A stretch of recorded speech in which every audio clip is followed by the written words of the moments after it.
அண்ணன் விஜய் அவர்கள் வந்து சிஎம் ஆக போறாரு சார். அதை நீங்க எப்படி சார் பாக்குறீங்க? கருத்து கணிப்பு செஞ்சவனுக்குலாம் ஒரு செருப்படியான ஒரு தரமான ஒரு பதில தான் அவர் வந்து இன்னைக்கு மக்கள் கொடுத்திருக்கிறாங்க.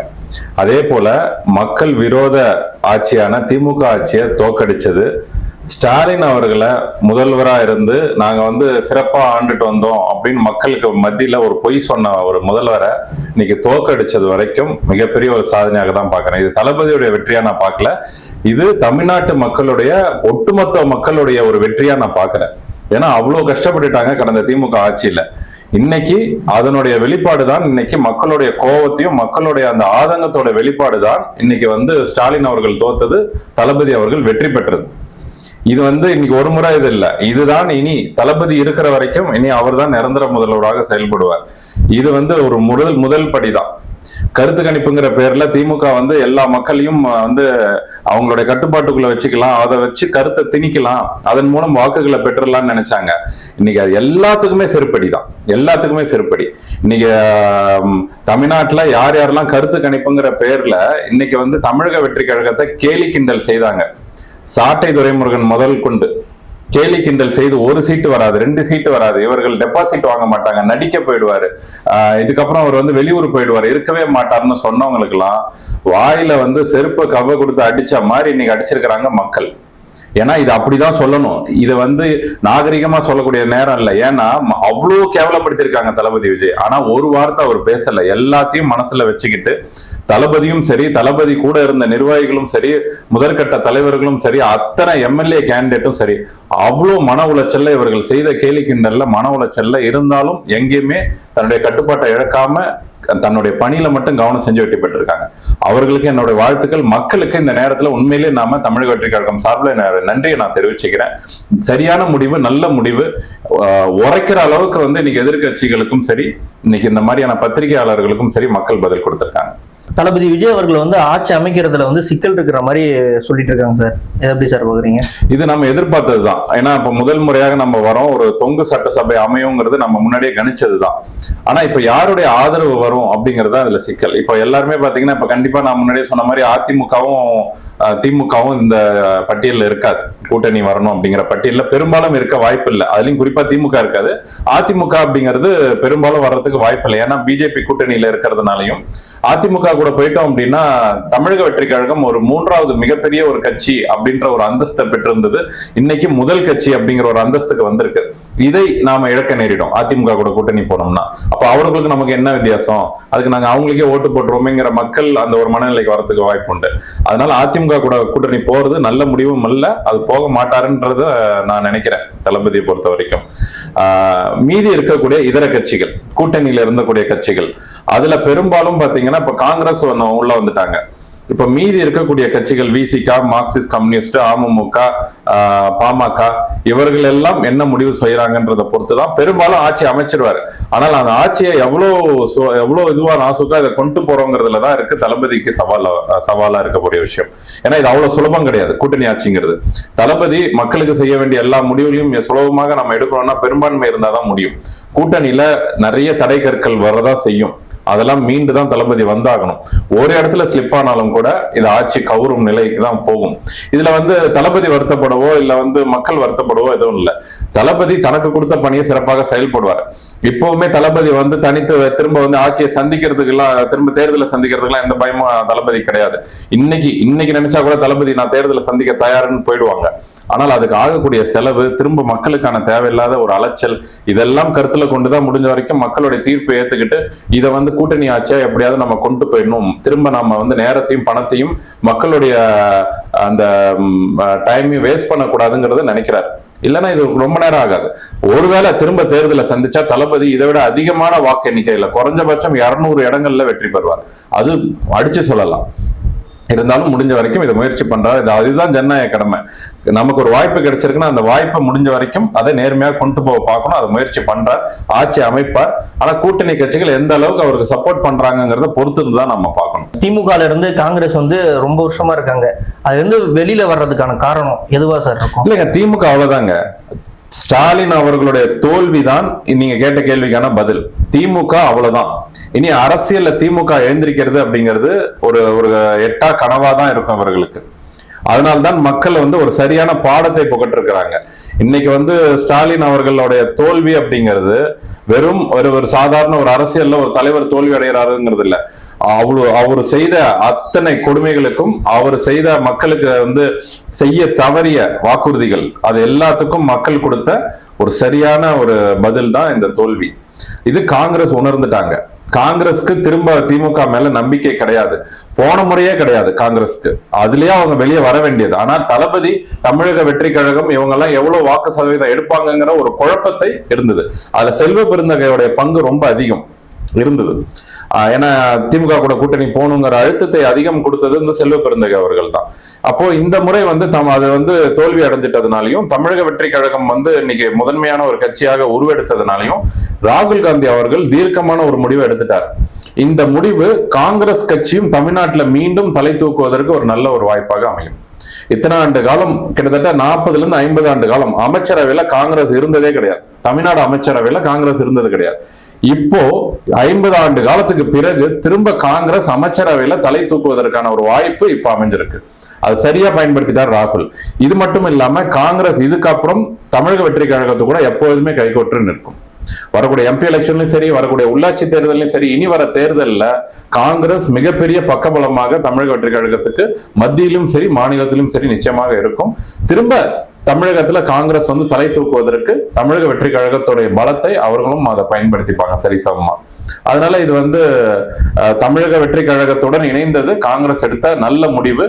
இது திமுகவுடைய அழிவை உறுதி செய்கிறது. அதுதான் ராகுல் காந்தியோட முடிவுக்கான அர்த்தம். எனக்கு திமுக வேண்டான்னு வரதுக்கான அர்த்தம் இது வந்து அவ்வளவுதான். திமுக இதுக்கப்புறம் எழுந்திருக்காது தமிழ்நாட்டுலங்கிறத உறுதி செஞ்சதுனாலதான் அவங்க இங்க ஜாயின் பண்றாங்க. எத்தனை வருஷம் அனுபவம் இருக்கும் காங்கிரஸ் கட்சிக்கு. நல்ல அரசியல் முடிவுகள்லாம் எதுவும் அப்படி இதுனா இது அப்படி போற ஆட்கள் இல்லை. எல்லாத்தையும் தீர்க்கமாக யோசிச்சுதான் கிட்டத்தட்ட 10-11 வருட இவங்களான உறவை அதை முறித்து கொண்டார்கள். மீண்டும் தேர்தல் நடக்க வாய்ப்பு இருக்கா சார்? வரலாம், உடனே வராது, பட் ஆனா வரலாம். வரதுக்கான சான்ஸ் ரொம்ப அதிகம். ஏன்னா இந்த மாதிரி தொங்கு சட்டசபை எல்லா இடத்துலயும் கர்நாடகாலையும் அமைஞ்சது. அங்கேயும் பாத்தீங்கன்னா சில மாதங்கள் சில வருடங்கள் கழித்து திரும்ப வந்து உங்களுக்கு தேர்தல் வந்து சந்திக்கிற நிலை வந்தது. டெல்லியில அரவிந்த் கெஜ்ரிவால் 2013 இந்த மாதிரி தான் தொங்கு சட்டசபை அமையும் போது, காங்கிரஸ் கூட கூட்டணி அமையும் போது அப்பவும் கருத்து வேறுபாடு காரணமாக திரும்பவும் சட்டமன்ற தேர்தலை அவங்க சந்திக்க நேர்ந்தது. அதனால நம்ம சொல்ல முடியாது. ஏன்னா எப்போ எந்த மாதிரியான கருத்து வேறுபாடுகள் வரும் அப்படிங்கிறது நம்ம சொல்ல முடியாது. அது இனிமே போக போக தான் தெரியும். அது 6 மாதத்துல வரலாம், இல்ல 1 வருடத்துல கூட திரும்ப தேர்தலை சந்திக்க நேரலாம், இல்ல இவங்களுக்குள்ள அந்த சுமூகமான இன்னும் அடுத்தடுத்து நம்ம போக வேண்டியது இருக்குங்கிறத உணர்ந்து காங்கிரஸும் நல்லபடியா அவர்களுக்கு ஒத்துழைப்பு கொடுத்தால் ஒருவேளை இதை நல்லபடியா அவங்க முழுமையா இதை வந்து முடிக்கலாம். அதனால அதை பொறுத்திருந்து தான் பார்க்கணும். ஆனா வாய்ப்பு அதிகம். திரும்ப தேர்தலை சந்திக்கிற ஒரு சூழல் சீக்கிரமா வரத்துக்கு வாய்ப்பு அதிகமா இருக்கு. நாம் தமிழர் கட்சி அனைத்து தொகுதியிலும் டெபாசிட் இழந்திருக்கு சார். அது உங்களோட பார்வை சார்? அதை பத்தி இது வாங்கினதே அதிகம். சாட்டை பேசின வாய்க்கு இது வாங்கினதே அதிகம். இந்த நாம் தமிழர் கட்சியில நான் உண்மையிலே சொல்றேன், நாம் தமிழர் கட்சி மீதோ சீமான் மீதோ எனக்கு எந்த வெறுப்பும் கிடையாது. தனிப்பட்ட எந்த ஒரு கருத்து வேறுபாடும் எனக்கு கிடையாது. எப்பவுமே சீமானுடைய கருத்துக்களுக்கும் சீமானுடைய பேச்சுக்கும் அவர் வந்து அந்த தமிழ் தேசியத்தை வந்து முன்னிறுத்துவதற்கும் நானுமே பாராட்டி இருக்கேன். உண்மையிலே ஒரு மனிதன் தமிழுக்காக இவ்வளவு தூரம் போராடுற, தமிழ் மக்களுக்காக போராடுறன்றதுல நானுமே பெரும் பேசியிருக்கேன். இவர்கள் கொள்கையிலிருந்து மாறி தனி மனித தாக்குதலை என்னைக்கு அந்த சாட்டை துறைமுருகன் ஆரம்பிச்சானோ அன்னைக்கு போச்சு அந்த கட்சிக்குன்னு இருக்கக்கூடிய ஒரு அங்கீகாரம். அதை என்னைக்கு ஊக்கப்படுத்த ஆரம்பிச்சாங்களோ அன்னைக்கு போச்சு. இன்னைக்கு சும்மா இல்லாம சீமான் அவர்களும் சரி, சாட்டை துறைமுருகனும் சரி, அவர்களுடைய கட்சியில இருக்கக்கூடிய உறுப்பினர்களை இன்னைக்கு சீண்டி விட்டு இன்னைக்கு வந்து அடிதடியிலையும் வழக்குகளையும் வம்பு வழக்குகளையும் சண்டை போட்டு பிரச்சனைகள்ல தான் கொண்டு விட்டுட்டு இருக்கிறாங்க. அதுலயும் சாட்டை துரைமுருகனுடைய வாய் இருக்கு பாத்தீங்களா, அந்த வாய் தான் தமிழக நாம் தமிழர் கட்சிக்கான ஒரு சூனியனே சொல்லலாம். இவன் இருக்கிற வரைக்கும் நாம் தமிழர் கட்சி வளரவே வளராது. நான் சொல்றேன், சாட்டை துரைமுருகன் கட்சியோட கொள்கையிலையும் சீமானுடைய தமிழ் தேசியத்தையும் முன்னிறுத்தாம நீ உட்காந்து தளபதியையும் தளபதி கூட இருக்கிறவங்களையும் நீ என்னைக்கு தப்பா பேசிட்டு உட்காந்துருக்கிற, நீ ஒண்ணுமே இல்லை. அவன் என்ன கருத்தா பேசிட்டு இருக்கான், நக்கல் பண்ணிக்கிட்டு உட்கார்ந்து இருக்கான். கட்சி வளர்றதுக்கு நக்கல் பண்ணா போதுமா? ஒரு நாம் தமிழர் கட்சி எவ்வளவு பெரிய ஒரு கொள்கையோட நீங்க எல்லாம் முன்னாடி வரீங்க. மறைந்த வந்து மேதகு பிரபாகரன் அவர்களுடைய ஒரு தமிழ் தேசிய கொள்கையை முன்னிறுத்தி நீங்க வரீங்கன்னா உங்களுடைய சிந்தனை எல்லாம் அதுல எல்லாம் இருக்கணும். இங்க போய் உக்காந்துட்டு டே விஜய், டே அவன், இவன் இந்த மாதிரியான பேச்சுக்கள்லாம் ரசிக்கும்படியா இருக்கு, காரி துப்புற மாதிரி இருக்கு. இவனுங்கெல்லாம் மக்கள் கொடுத்த செருப்படிதான் சாட்டை துரைமுருகனுக்கு. அவன் பண்ற வேலைக்கு தான் இன்னைக்கு மக்கள் தீர்ப்பு கொடுத்தாங்க. 2% எங்க இருந்து 8% இருந்து 2%. தமிழ்நாட்டுல மிகப்பெரிய ஒரு 3வது கட்சியாக இன்னைக்கு நாம் தமிழர் இருந்தது. இன்னைக்கு சீமான் டெபாசிட் வாங்க கூட இன்னைக்கு முடியாம வெளியில தோத்து வர, டெபாசிட் வாங்க முடியல. எவ்வளவு பெரிய ஒரு கட்சியின் தலைவருக்கு டெபாசிட் வாங்க முடியல. அப்ப இவர்களுக்கான ஒரு வீரம், ஒரு தேரம், திராணி இவ்வளவுதான். இதுக்கு சாட்டையோட துரைமுருகன் பேச்சு தான் ரொம்ப ரொம்ப காரணம். இதை தொடர்ந்துகிட்டே இருந்தா நாம் தமிழர் ஒரு கட்சியை இழுத்து மூதி சமாதி கட்டிட்டு அது மேல உட்காந்துக்கிட்டு தான் இவன் டான்ஸ் ஆடுவான் துரைமுருகன். வேற எதுக்கும் லாக்கி கிடையாது. நீங்க பாருங்க, இவனாலே இந்த கட்சி எவ்வளவு அழிய போகுதுன்னு மட்டும் நீங்க பாருங்க. நாம் தமிழர் கட்சி துரைமுருகன்ற சாட்டை துரைமுருகங்கிற ஒருத்தனாலே இந்த கட்சி சமாதி ஆகும். நீங்க பாருங்க. தளபதி விஜய் அவர்கள் வெற்றி தேசிய அரசியல்ல மாற்றத்தை ஏற்படுத்துமா சார்? ஆமா, கண்டிப்பா. இப்போ காங்கிரஸ் கூட கூட்டணி அமைச்சாச்சு இல்லைங்களா? தளபதி விஜய் அவர்களுக்கு தமிழ்நாட்டையும் தாண்டி பல இடங்கள்ல உங்களுக்கு நல்ல வரவேற்பு உண்டு. ஒரு நடிகராகவும் சரி, ஒரு நல்ல மனிதராக. இன்னைக்கு கடல் தாண்டியுமே தளபதிக்கு ஆதரவு இருக்கு. ஒத்துக்கிறீங்களா? கடல் தாண்டியுமே இருக்கு. இன்னைக்கு கேரளால தளபதிக்கு ஆதரவு இருக்கு. இன்னைக்கு தமிழ்நாடு தாண்டி இப்ப தெலுங்கானா, ஆந்திரா, கர்நாடகாலையும் தளபதிக்கு நல்ல ஆதரவு இருக்கு. இங்கெல்லாம் காங்கிரஸ் பாத்தீங்கன்னா கைகோத்து இருக்கிறதுனால அங்கேயும் தளபதி காங்கிரசுடன் இணைந்து போட்டியிடுவதற்கான ஒரு வாய்ப்பு இருக்குது. தென் தமிழகத்துல மட்டும் நான் சொல்றேன், தென்னிந்தியால மட்டும் நான் சொல்றேன், காங்கிரஸ் கூட இணைந்து தளபதி விரும்பினால் மற்ற மாநிலத்திலும் போட்டி போடுவதற்கான வாய்ப்பு இருக்கு. அப்படி இருக்கும் பட்சத்துல இவர் வெறும் தமிழக ஒரு தலைவராக இல்லாம தேசிய தலைவராகவும் தளபதி மாறுவதற்கான ஒரு வாய்ப்பு நிறைய இருக்கு. அது தளபதி விரும்பணும். தளபதி அதை என்னைக்கு அந்த மார்க்குக்கு போறாரோ நிச்சயமாக இவர் ஒரு தேசிய தலைவராக மாறுவதற்கான வாய்ப்பு அதிகமாகவே இருக்கு. காங்கிரசுடன் இணையும் இப்போ காங்கிரஸ் பாத்தீங்கன்னா திமுக விட்டு வெளியே வந்துட்டாங்களா? இப்போ இந்தியா கூட்டணியில ஒரு பெரிய ஒரு பிரேக் விழும். இப்போ திமுக அந்த கூட்டணியில இருந்து வெளியே வந்தாகணும். இப்ப பாத்தீங்கன்னா இப்போ காங்கிரஸ், தமிழக வெற்றி கழகம் இவங்க புது கூட்டணி அமைச்சிருக்கிறதுனால தேசிய அளவுல பாத்தீங்கன்னா எல்லா கூட்டணியுமே மாறக்கூடிய ஒரு வாய்ப்பு அமையுது. அதனால தேசிய அரசியலே நமக்கு இப்ப மாறப்போகுது இந்த வரக்கூடிய எம்பி தேர்தலில். அதனால தமிழக வெற்றி கழகத்துடைய தமிழ்நாட்டில் நடந்த வெற்றி இன்னைக்கு தேசிய அரசியலில் மாற்றத்தை கொண்டு வரும். ஐயா ஸ்டாலின் அவர்கள் கொளத்தூர் மக்களை சந்திக்க போயிருக்காரு சார். அதை பத்தி உங்களோட பார்வை சார்? கொளத்தூர் மக்களை சந்திச்சு ஒரு டிராமா தான் பண்ணதான் நான் பாக்குறேன். அது உண்மையிலேயே நன்றி சொல்ல விதமாக இல்ல. உண்மையிலே திரும்ப தேர்தல் வரும், அந்த தேர்தல்ல ஒரு அனுதாப வாக்குகளை பெற்றுவிடலாமா, வாய்ப்பு இருக்குமா அப்படிங்கிறதுக்கான ஒரு ஒத்திகை தான் அதெல்லாம். சேகர் பாபு அழுததெல்லாம் பாத்தீங்களா? ஸ்டாலின் அவர்கள் நிறைய இடங்கள்ல கண்ணீர் சிந்துவது போல இப்ப வீடியோ ட்ரெண்ட் ஆகிட்டு இருக்கிறாங்க. நான் என்ன கேட்கிறேன், நீங்க அந்த அளவுக்கு மக்கள் மீது அக்கறை இருந்தவளா இருந்தா நீங்க இன்னைக்கு துப்புரவு பணியாளர்கள்லாம் போராட்டம் பண்ணாங்க, அவர்களுடைய பிரச்சனையை கேட்கறது உங்களால முடியல. எத்தனையோ ஏழைகள் உங்களை சந்திச்சு மனு கொடுக்க வராங்க, அவர்களிடம் நின்று பேச உங்களால முடியல. எத்தனையோ பேர் தன்னுடைய உரிமைகளுக்காக செவிலியர்ல இருந்து மருத்துவர்கள் வரைக்கும் போராடினாங்க, அவர்களது என்னன்னு போய் கேட்டு அவங்கள முடியாம நீங்க கைது செய்றீங்க. அப்பெல்லாம் அவங்க மனசு எவ்வளவு வேதனைப்பட்டிருக்கும், எவ்வளவு அழுதுருப்பாங்க. தன்னுடைய வருமானம் போது, தன்னுடைய தேவைகளை பூர்த்தி செஞ்சுக்க முடியல, தன்னுடைய வாழ்வாதாரம் போதுன்னு அப்பெல்லாம் எவ்வளவு அழுதுருப்பாங்க, கதறி இருப்பாங்க. பிள்ளைங்களை விட்டுட்டு, குடும்பத்தை விட்டுட்டு எத்தனை நாள் ரோட்ல உட்காந்து போராட்டம் பண்ணிருப்பாங்க. அப்பெல்லாம் வராத அந்த அழுக இந்த சேகர் பாபுக்கும் சரி, ஸ்டாலின் அவர்களும் சரி இப்ப வரணுமா சொல்லுங்க? இப்ப வருதுன்னா இது நடிப்புன்னு சொல்றதா, இல்லைன்னா இதெல்லாம் இறக்கம்னு சொல்ல முடியுமா? அப்பட்டமான ஒரு நடிப்பு. உங்களுக்கு அழுக வந்திருந்தா இவர்களை பார்த்து நீங்க அழுதுருக்கணும்.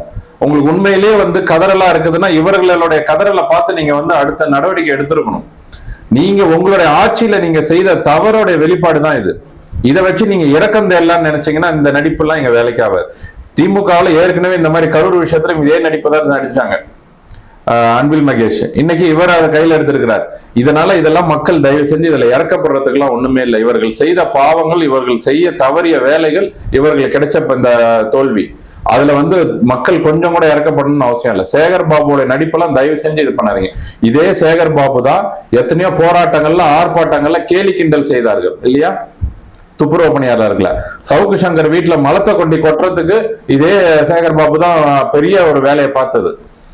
எத்தனையோ பிரச்சனைகள் நடந்ததுங்க தமிழ்நாட்டுல நடக்கிறது. எதுக்குமே பதில் அளிக்க முடியாமல் அவ்வளவு கேவலமான ஒரு பார்வையை பார்த்துட்டு சிரிச்சுட்டு போனவங்க தான். அப்படிப்பட்டவர்கள் நீங்க அழுகுறாங்கன்னு வேதனைப்பட வேண்டிய அவசியமும் இல்லை, கட்டாயமும் இல்லை. அதனால இந்த நன்றி தெரிவிக்கிறது எல்லாம் பாத்தீங்கன்னா திரும்ப தேர்தல் வந்தா மக்கள் கிட்ட ஒரு அனுதாப வாக்கை பெற்றுவிடலாமா, திரும்ப தேர்தல் சந்திக்கிற நிலை வந்தா அப்படிங்கிற ஒரு ஒத்திகையா தான் நான் பாக்குறேன். இதுல மக்கள் மீது உள்ள அக்கறையா நான் பார்க்கல, மக்களுக்கு உண்மையா நன்றி தெரிவிக்கிற விதமா நான் பார்க்கல. அப்படி தெரிவிக்கிறதா இருந்தா திமுக இருக்கிற எல்லாரும் போயிருக்கணும். ஸ்டாலின் மட்டும் போகணும், இவர் மட்டும் போகணுங்கிற அவசியம் என்ன இருக்கு? திரும்ப தேர்தல் வரும், திரும்ப எதுலையாவது நம்ம நிக்கலாங்கிறது. ஏன் திருச்சியில கூட நிக்கிறதுக்கு வாய்ப்பு இருக்கு, திரும்ப தேர்தல் வர்றதுக்கு வாய்ப்பு இருக்கு. அங்க ஸ்டாலின் அவர்கள் நிக்கிறதுக்கான வாய்ப்பு இருக்குது. அதுல கூட அவர் போட்டிடுறதுக்கான ஏதாவது ஒரு திட்டம் வகுத்து இருக்கலாம். அதுக்கான ஒரு ஒத்திகை கூட இது இருக்கலாம். மக்கள் ஏமாந்துடக்கூடாது. திரும்ப ஒரு முறை அவர்களுக்கு வாய்ப்பு கொடுத்தாச்சு அப்படின்னா திரும்ப நம்ம பட்ட கஷ்டம் திரும்ப அதே தான் படுற மாதிரி இருக்கும். திரும்ப இவர்களை அரியணை ஏத்தவே கூடாது மக்கள். அதுல தெளிவா இருக்கணும் மக்கள்.